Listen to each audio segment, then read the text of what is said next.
இந்த வீடியோவில் வந்து ரெண்டு விஷயத்தை பற்றி பேச போகிறாங்க. ஒன்று, நேத்தியோட தொடர்ச்சியாக அந்த ஸ்டார்ட் மியூசிக் அப்படிங்கிற ஷோவில் ஒரு 2 ப்ரோமோ விட்டுருந்தாங்க. அந்த ப்ரோமோவில் வந்து கார் டாஸ்க்கை வச்சோம், ரெட் கார்டை வச்சோம், ஃபன் பண்ணி ஒரு மாதிரி நேத்தி வந்து விட்டுருந்தாங்க. கமெண்ட்டில் டேர்ன் அவுட் பண்ணி வச்சுருந்தானுங்க. நான் காரி துப்பியிருந்தேன். ஏன்டா அப்படின்னா வந்து நீங்கள் எல்லாமே ஃபன்னுக்கு பண்ணீங்களா அப்படின்னு சொல்லியிருந்தேன். அதனோட தொடர்ச்சியாக ஒரு 3-4 ப்ரோமோல் வந்திருக்கு. ஸோ அதை பற்றி கண்டிப்பாக பேசணும். ஸோ அதுக்கப்புறமா நம்ம ஃபேட்மேன் திரு ரவீந்தர் இருக்கார் பார்த்தீங்களா, நம்மளை மாதிரி வந்து ஒரு ரிவ்யூவர் கம்யூனிட்டியில் இருக்கிறவர். ஸோ அவர் வந்து இந்த ரிவ்யூவர் அப்படிங்கிற இதில் இருந்து போகிறாரு, அடுத்த கட்டத்துக்கு போகிறாரு, அதில் வந்து ரிட்டையர் ஆகிறாரு அப்படிங்கிற மாதிரி ஒரு ஃபேர்வெல் பார்ட்டி ஒன்று வந்து வச்சிருக்காரு. ஸோ அதை பற்றி கண்டிப்பாக நம்ம பேசி ஆகணும். ஃபர்ஸ்ட் வந்து இதை பற்றி பேசலாம். ரவீந்தர் அவர்கள் வந்து ஒரு இது ஒரு நடத்துகிறாரு, ஃபேர்வெல் பார்ட்டி ஒன்று நடத்துகிறாரு. நிறைய பேர் போயிருக்காங்க. போன எல்லாருமே பாரு ஃபேன்ஸ் இந்த சீசனை பார்த்துட்டு அப்படியே கையோட போயிருக்காங்க. உண்மையுமே சொல்றேன். ஏன்னா நிறைய பேர் வந்து பார்வதி ஃபேன்ஸை வந்து இப்படி ஒரு வேர்டு வச்சு சொல்லி திட்டுறாங்க. ரெண்டாவது, இவங்களாம் பொது வெளியில் எப்படி வருவாங்க, இவங்க முகத்தில் எப்படி வெளியில் வந்து காமிப்பாங்க, பாரு ஃபேன்ஸ் எப்படி இவங்களை வந்து காமிச்சுப்பாங்க அப்படி இப்படின்னு உருட்டினானுங்க. அங்கே ஃபேன்ஸ் மீட்லேயும் சரி, அதுக்கப்புறமா வந்து மதுரையில் ரேலி பண்ணும்போது சரி, நிறைய இடத்துல பார்வதியோட ஃபேன்ஸ் வந்து தைரியமாக முன்னாடி வந்து நாங்கள் சப்போர்ட் பண்ணுவோம்டா அப்படிங்கிற மாதிரி வந்து தில்லா தைரியமாக சப்போர்ட் பண்ணதெல்லாம் பார்க்க முடிஞ்சுது. ஒன்றுமே இல்லைங்க. இன்னைக்கு ப்ரோமோ வந்து ரிலீஸ் ஆயிருக்கு. இந்த ப்ரோமோவில் கலந்துக்கிட்டது கம்ருதின்னு, சபரி, அதுக்கப்புறம் வந்து திவ்யா, வினோத் அண்ணா, அரோரா, வியானா, இப்படி நிறைய பேர் கலந்துக்கிட்டாலும் கமெண்ட் செக்ஷன் ஃபுல்லாக 90% பார்வோட ஃபேன்ஸ் வந்து ஆக்குபை பண்ணி வச்சிருக்காங்க. ஸோ இதில் இருந்தே உங்களுக்கு தெளிவாக தெரிஞ்சுங்க எந்த அளவுக்கு வந்து உங்களுக்கு இந்த சீசன் முடிஞ்சு 1 மந்த் கழிச்சும் எந்த அளவுக்கு பாருக்கு வந்து ஒரு மிகப்பெரிய கிரேஸ் இருக்குது அப்படிங்கிறது வந்து நீங்கள் இதிலே தெரிஞ்சுக்கலாம். ஃபேர்வெல் பார்ட்டியில் நிறைய பார் ஃபேன்ஸ் போயிட்டு பேசியிருக்காங்க, அதெல்லாம் பார்க்க முடிஞ்சுது.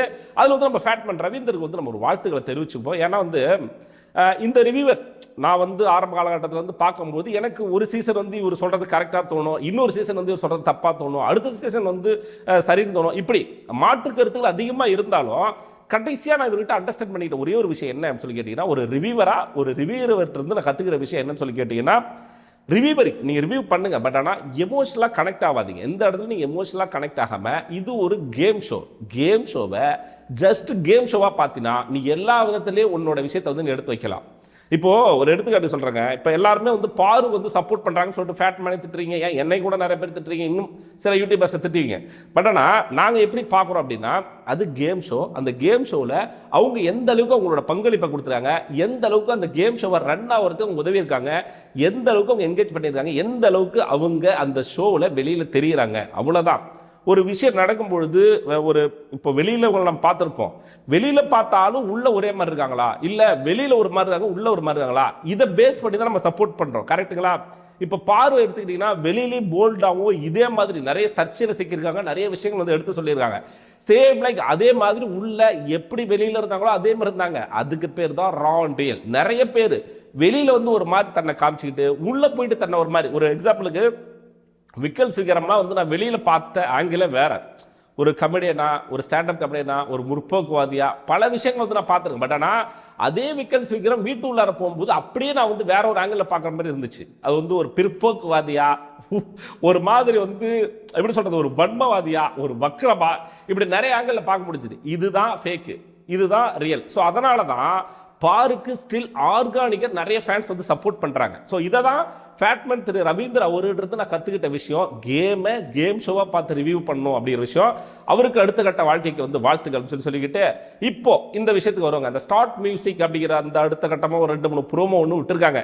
ஸோ அந்த ப்ரோமோவில் வந்து திரும்ப ரெட் கார்டை வச்சு ஃபன் பண்ணுறானுங்க, திரும்ப பார்வையும் எடுக்கிறானுங்க. இது உள்ளார எங்கடா எடுத்தானுங்க ப்ரோமோ அப்படின்னு சொல்லி கேட்டிங்கன்னா இருக்குது.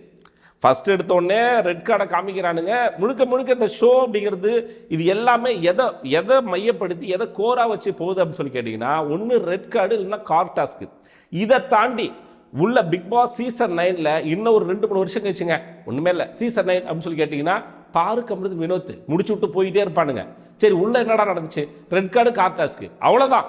இதை தவிர இவங்களுக்கு வேறு எதுவுமே தெரியாது. இதுதான் ஹைலைட். உங்களுக்கு இந்த ஒரு விஷயத்துக்கு இவனுங்க விஜய் டிவி சரி, வெளியில் வந்திருக்க கண்டஸ்டன்ட், டைட்டில் வின்னர், டைட்டில் பையர், runner, second runner, fourth runner சொல்லிட்டு எல்லாருமே அவங்க பண்ணதையோ அவங்க பேசினதையோ அவங்க நடந்துகிட்டதை பற்றி விவாதிக்காமல் முழுக்க ரெட் கார்டை பற்றியும் கார் டாஸ்கை பற்றியுமே வெளியில் வந்து பேசும்பொழுது ஒரு விஷயம் உங்களுக்கு தெளிவாக அண்டர்ஸ்டாண்ட் ஆகிருக்கும். இவனுக்கு யாருமே எதுவுமே பண்ணலை. முழுக்க முழுக்க இதை வச்சு தான் சர்வை பண்ணி வந்திருக்கானுங்க. இதை தான் ஹைலைட் பண்ணி காமிக்கிறானுங்க. ஒரு ஸ்டார்ட் மியூசிக் ஒரு ஷோ ஒன்று ரன் பண்ணுறீங்க, அந்த ஷோவிலே எடுத்துகிட்டு போயிட்டு ரெட் கார்டை வச்சு கமருதன்ட்ட வந்து கேட்குறாங்க. இந்த ஷோ பேர் வந்து அப்பத்தா இப்பத்தாவா. அதாவதுங்க திவ்யாவுக்கு அப்பத்தான்னு உள்ள ஒரு பிராண்டு. நான்லாம் இது வரைக்கும் ஃபர்ஸ்ட் டைம் நான் வந்து கேள்விப்பட்டிருக்கேன், பட் நான் கூப்பிட்டது கூட கிடையாது. அந்த பேரை விஜய் டிவியே வந்து பிரபலப்படுத்துது, அப்பத்தா அப்படி போட்டு. ஏன்னா அந்த அளவுக்கு பிரபலம் ஆகலை. இப்போ நிறைய பேர் வந்து பிரபலமாக இருக்கும். உங்களுக்கு நல்லாவே தெரியும். இப்போ ஒரு எக்ஸாம்பிளுக்கு வந்து சீசன் 6 வந்து அசீமுக்கு மக்கள் நாயகன் சொல்லிட்டு இருந்ததாக இருக்கட்டும், விக்ரமனுக்கு வாத்தியார்னு சொன்னதாக இருக்கட்டும், அர்ச்சனாவுக்கு அதுக்கு பேர் வந்து வந்த நிறைய பேர்கள், பிரதீப், இந்த மாதிரி வந்து மக்களிடத்துல ஒரு பேர் வந்து பிராண்ட் ஆகணும். கரெக்டுங்களா? பட் ஆனால் அது வந்து இவங்க விஜய் டிவியே வந்து நம்ம திவ்யாவுக்கு தான் வெளியில் டைட்டில் வின்னர் ஆகிட்டாங்க. பட் ஆனால் வெளியில் அந்த அளவுக்கு கிரேஸ் இல்லையா? ஒன்றும் இல்லைங்க, இந்த ஷோவில் கலந்துக்கிட்டாங்க ஒரு டைட்டில் வின்னருக்கு சப்போர்ட் பண்ணி ஒருத்த கூட கமெண்ட் பண்ணல. இல்லை, இதெல்லாம் பார்க்கும்போது எனக்கு எப்படி தோணுதுன்னா சிரிப்பா இருக்கு. எப்படா இந்த டைட்டில் வச்சுட்டு எப்படா ஊர்ல திரியிறீங்க? இல்லை நான் தான் ரன்னர்னு சொல்லிட்டு எப்படா திரியிறீங்க? இல்லை நான் தான் செகண்ட் ரன்னர். 4 பேருமே டப்பி பீஸ் பிக்சருங்க. சரி, இவனுங்களை கூட்டிட்டு போய் வச்சு இவனுங்க பண்ணதை பத்தி பேசுவானுங்க அப்படின்னு பார்த்தீங்கன்னா, அங்கே போயிட்டு அந்த ரெட் கார்டை வச்சு அந்த ரெட் கார்டை வச்சு அஜித்தை வச்சு ஒரு விஷயத்தை காமிக்கணும். ஸோ அதுக்கு வந்து ஒரு பாட்டு ஒன்று வரும், அதை கண்டுபிடிக்கணும் போல இருக்கு. ஏன்னா நான் ஷோவை பார்க்கலாம், நான் ப்ரோமோ மட்டும் தான் பார்த்தேன், ஷோ நான் வரல அப்படின்னு நினைக்கிறேன். அது கமருதன் வந்து போயிட்டு நான் தான் கண்டுபிடிக்கிறேன்னு சொல்லிட்டு கண்ணை கசக்கும் சூரியனோ ரெட்னு சொல்லிட்டு பாடுறான். உடனே அதை ஹைலைட் பண்ற விதமாக திரு விக்ரம் அவர்களும் அந்த பாட்டை ரெட்டுன்னு சொல்லிட்டு சொல்றான். இந்த சைடு திவ்யாவும் நம்ம பிரியங்காவும் வந்து ரெட்டு. என்ன சொல்ல வரீங்க? இப்போ நீங்கள் ரெட் கார்டு கொடுத்தீங்கல்ல, அது எவ்வளோ சீரியஸான எபிசோடு. ரெட் கார்டு கொடுத்துட்டீங்க, பெரிய தப்பு பண்ணிட்டாங்க. கமருதனும் பார்வதியும் அப்படியே வந்து கார்ல இருந்து மலையிலேருந்து இடித்து தள்ளி விட்டு ஒரு மிகப்பெரிய விஷயம் பண்ணிட்டாங்க, ரெட் கார்டு கொடுத்துட்டாங்க அப்படின்னு சொல்லி சொன்ன விஷயத்த என்னடா சிம்பிளாக உட்காரச்சு ஃபன் பண்ணிட்டுறீங்க. அப்படின்னா ரெட் கார்டு அப்படிங்கிறதுக்கு இதுக்கப்புறம் வந்து பெரிய வேலையே கிடையாதா? எனக்கு அப்படி தான் தோணுது.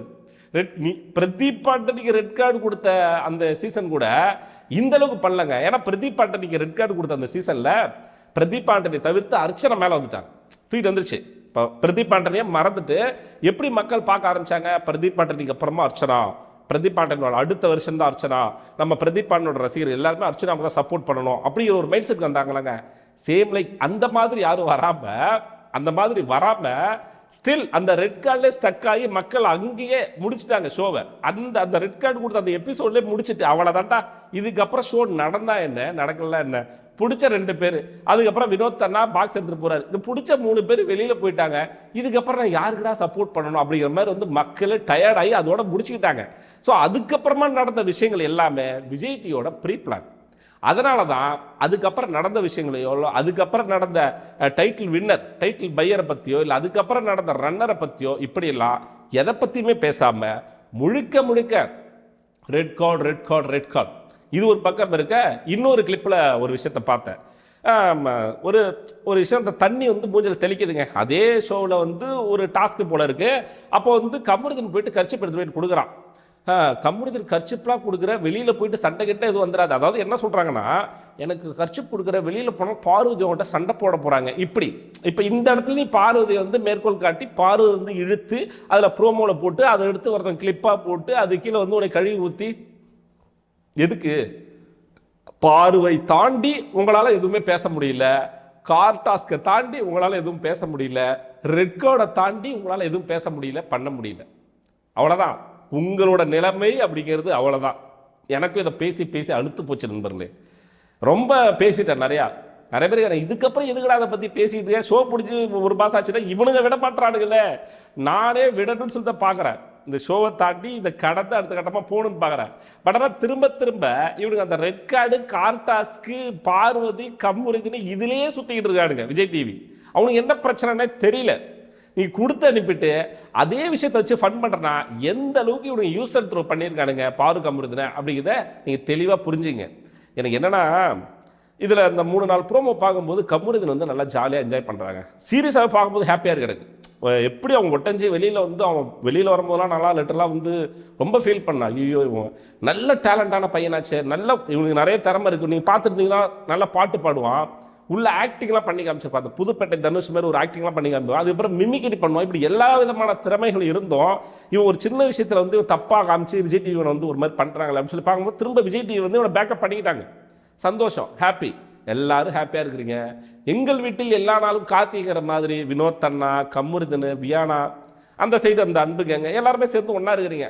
ஆனால் ஒரு ஆளை மட்டும் விட்டீங்க பார்த்தீங்களா? எவ்வளோ இப்போ கூட கம்முறுதுன்னு பாரு, இப்போ அந்த இடத்துல வந்து உங்களுக்கு பாகுபாடு, ஒரு டிஸ்கிரிமினேஷன் ஏற்படுது. அப்போ கம்முறுதுனை கூப்பிட்டு நீங்கள் வந்து ஒரு ஷோ பண்ணுறீங்க அப்படிங்கும்போது பார்வதி கூப்பிட்டு இருந்துருக்கலாமே. இது நார்மலைஸ் ஆயிருக்கும்ல. இந்த ரெட் கார்டோ இல்லை இவங்களுக்கு ஏற்பட்ட கெட்ட பேரோ இவங்களுக்கு ஏற்பட்ட அந்த ஒரு மாதிரி வந்து ஒரு பிராண்ட் ஒன்று இருக்குது பார்த்தீங்களா, அது நார்மலைஸ் பண்ணப்பட்டிருக்கும்ல. அவங்களுக்கு வந்து ஒரு வெளியில் வந்து இப்போ என்னதான் வந்து உங்களுக்கான ஃபேன்ஸ் இருந்தாலும் உங்களுக்கான ரசிகர்கள் இருந்தாலும் ஒரு பொதுவான ஒரு இது வந்து அவங்க மேலே ஒரு பிராண்ட் ஆச்சுல்ல. ரெட் கார்டு அவங்க வந்து தப்பாக பேசிட்டாங்க, அவங்க வந்து உள்ள தப்பாக நடந்துட்டாங்க, இப்படி மாதிரி ஒரு பிராண்ட் இருந்துச்சுல்ல. அதை நீங்கள் அழிக்கிறதுக்கு பார்வதி திரும்ப கூப்பிட்டுருந்தா அது வந்து இன்னும் நல்லா இருந்திருக்கும்ல. அப்போ என்ன, நீங்கள் கமுருதினை உள்ளே கூப்பிட்டு ஷோவை ரன் பண்ணி ஃபன் பண்ணி ஜாலி பண்ணும்போது நல்லா இருக்கு. நான் நல்லா இருக்குன்னு தான் ஆசைப்பட்றேன், கமுருதினை நல்லா இருக்கணும் அப்படின்னு சொல்லி ஆசைப்பட்றேன், வினோத்தனா எல்லாரும் நல்லா இருக்குன்னு ஆசைப்பட்றேன். அப்போ ஏன் நீ வந்து பார்வதி வந்து ரிஜெக்ட் பண்ணுறீங்க, பார்வதி மட்டும் ஏன் ஒதுக்கி வைக்கிறீங்க அப்படிங்கிற கேள்வி என்ன மட்டும் இல்லை, பல பேர் அந்த கமெண்ட் செக்ஷனில் நிறைய பேர் மிஸ் யூ பார்வதி, பார்வதி ஏன் கூப்பிடல, ஏன் பார்வதி ஒரு ஷோவில் அந்த ஃபினாலேவை தவிர அதை தாண்டி வேறு எதுவுமே கூப்பிடல. உங்களோட சேனல் ப்ராடக்ட் அப்படின்னா பேக்கப் பண்ணுவீங்க. யாரோ ஒருத்தவங்க வந்தாங்க, நம்ம பிக் பாஸ் சீசன் 9க்காக நிறைய உழைப்பை போட்டாங்க, நிறைய விஷயங்கள் பண்ணாங்க, எதுக்கு கண்டுக்கணும் அப்படிங்கிற மாதிரி வந்து தட்டி விட்டீங்க. சிம்பிளாக லிட்டரலாக அதுதான் உண்மை. எனக்கு அப்படி தான் தோணுது அதை பார்க்கும்போது. பார்வதி ஃபேன்ஸ் எப்படி தோணுது அப்படின்னு வந்து கமெண்ட் செக்ஷனில் மறக்காமல் போட்டு விடுங்க. அவங்க நல்லா இருந்துட்டு போட்டோம், எப்படி வேணா இருக்கட்டுங்க. இவங்க எல்லாருமே ஜாலி ஃபன் பண்ணி இப்போ கமருதன் கூட திவ்யா, அரோரா இவங்களெல்லாம் ரொம்ப நார்மலாக, சபரி, விக்ரம் எந்த அளவுக்கு வந்து கமருதன் அசிங்கசியமாக பேசினா எப்படிலாம் வந்து பேசிக்கிட்டாங்க. பின்னாடி இவங்களை வந்து இவங்க லைஃப், அதாவது வந்து கமருதன் வந்து நிற்கும் போது வெளியில் கதை திறந்துருக்கு போ அப்படின்னு சொல்லி சொன்னவன் தான் விக்ரம். அப்படியே வந்து சாண்ட்ரா அப்படியே குழுங்கும்போது அரோரா கட்டி பிடிச்சிட்டு வெளியில் போங்க அப்படின்னு சொல்லி துரத்துனவங்க தான் அவங்களாம். இப்போ இவங்க எல்லாத்தையும் மறந்துட்டு இவங்க கூட ஃபன்னாக இருக்கா அப்படிங்கும்போது, அப்போ 100 ஆளும் அவங்க கூட வந்தாங்க ரெட் கார்டு வாங்கிட்டு, அவங்களுக்கும் லைஃப் இருக்குது, அவங்களையும் பார்த்துருக்கணும் அப்படின்னு தோணுமா இல்லையா? அரோரா கூட இருந்து நீங்கள் செல்ஃபி எடுக்கிறது என்ன, அரோரா கூட இருந்து ஜாலியாக என்ஜாய் பண்ணுறது என்ன, நல்லா இருக்கட்டும். இதே மாதிரி வந்து ரெட் கார்டு கொடுத்த ஒரு ஆள் நல்லா இருக்கும்போது இன்னொரு ஆளும் நல்லா இருந்தால் நம்ம வந்து ஹாப்பியாக இருக்க போகிறோம், அது வந்து சந்தோஷமாக இருக்க போகிறோம், அது வந்து வாழ்த்துக்கள் தெரிவிக்க போகிறோம். பட் ஆனால் ஏதோ ஒரு இடத்துல டிஸ்கிரிமினேஷன் இருக்குது அப்படிங்கிற மாதிரி தான் எனக்கு தோணுது. அந்த டிஸ்கிரிமினேஷன் வந்து வேறு மாதிரி இல்லைங்க, இது வேறு மாதிரி, இது அவங்களோட ப்ராடக்ட், இது வேறு ஒருத்தவங்க அப்படிங்கிற மாதிரி. அப்படி தான் வந்து விஜய் டிவி வந்து ட்ரை பண்ணுற மாதிரி எனக்கு தோணுது. இதை பற்றி உங்களோட கருத்து என்ன அப்படின்னு வந்து கமெண்ட் பாக்ஸில் மறக்காம போட்டு விடுங்க. நம்ம சேனலில் புதுசாக பார்க்குற போது சப்ஸ்கிரைப் பண்ண மறந்துடாதீங்க, ஹைப் பண்ண மறந்துடாதீங்க, லைக் பண்ண மறந்துடாதீங்க. இதே மாதிரி அடுத்த வீடியோ அவங்க சந்திக்கிறேன். அதுவரை உங்களிடம்